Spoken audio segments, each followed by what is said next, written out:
现代台语版圣经哥林多前书第12章。兄弟姊妹，关于圣神的恩赐，我爱恁了解。恁知，恁也是异教徒的时，出在人带去拜袂讲话的偶像，所以我爱恁了解。所有受上帝的神感动的人，无人会讲耶稣着受咒诅；若无受圣神感动，嘛无人会讲耶稣是主。恩赐有真侪款，毋过赐恩赐的是共一位圣神。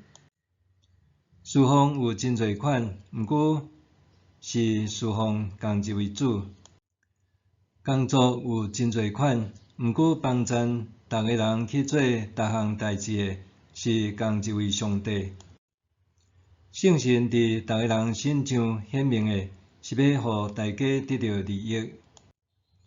有人通过圣神得到传信息的智慧，有人根据共一位圣神得到传信息的知识。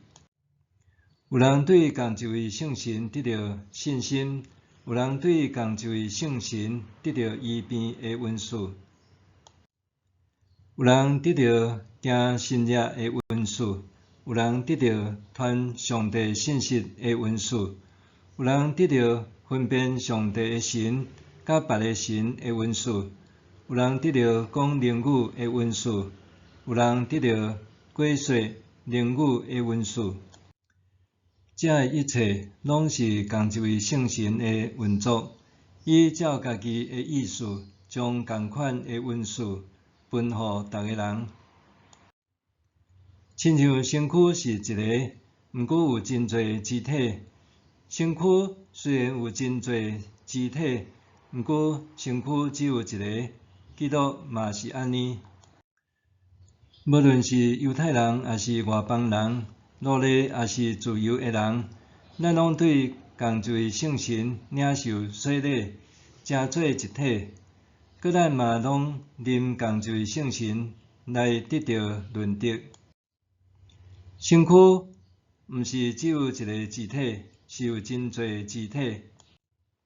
骹若讲我毋是手，所以无属身躯；骹毋是因为安尼讲，就无属身躯。